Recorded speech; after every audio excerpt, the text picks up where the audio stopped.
Manifestation is black magic. I saw this come across my feed yesterday on an Instagram reel, and of course I had to click on because it's been a big part of my current process is understanding how to get what I want.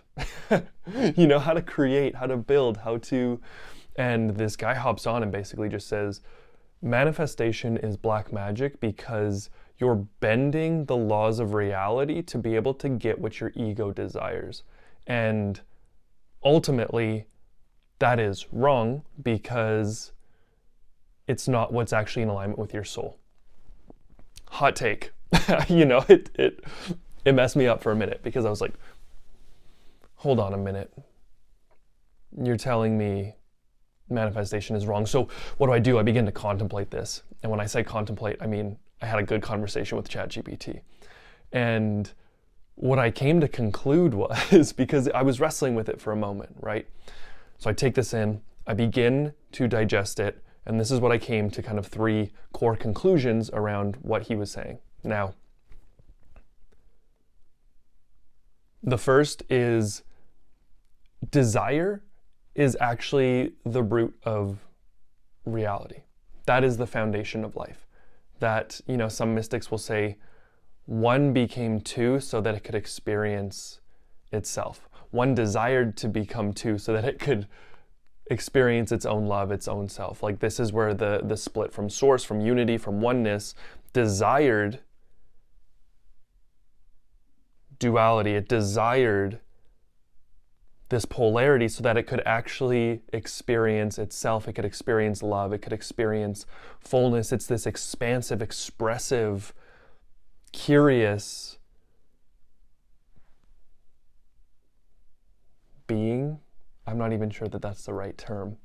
But at the core of it, desire is actually totally in and of itself a beautiful and fundamental aspect of life. There are some, what is desire is the root of all suffering. I've heard desire is the root of all evil. There's lots of different things around desire, and people have their perspectives on it. I believe desire is natural. I believe it's innate. I believe it's actually what created everything, was the desire. Now, can manifestation get us somewhere where we are still unfulfilled and unhappy? Absolutely. Can we call things into our lives that don't actually serve us in the way that we want to? Sure. The second point that I came to and recognized through conversation was desire is not the problem.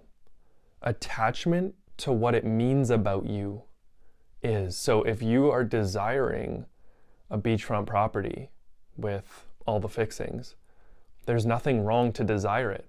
But if you are attached to the fact that once I get that home, then I'm good enough, then I'll be worthy, then I'll be lovable, then I will deem myself successful, then I will feel a sense of fulfillment. If you are attached to that being your means for feeling good enough, that's where the challenge comes in. That's where the problem presents itself.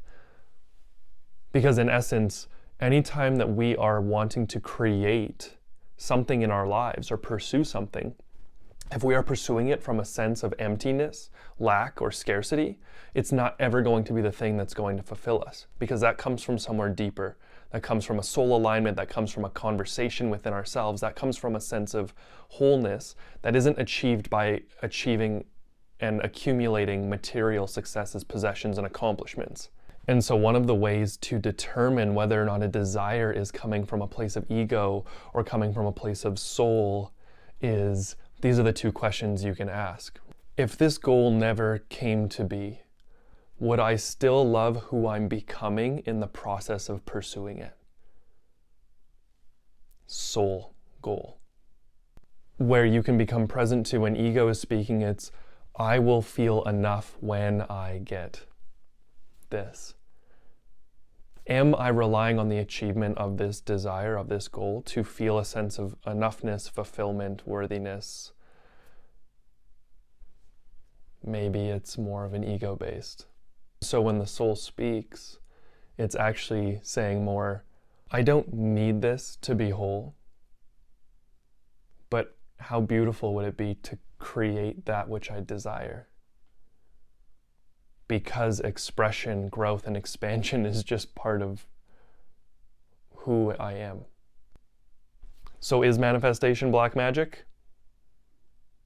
That seems like a stretch, but it got me to click. So that said, desire what you want, but make sure, just check your intention as you're pursuing it. Is this, and what does it fulfill you? That question that I asked earlier was so pungent, so profound.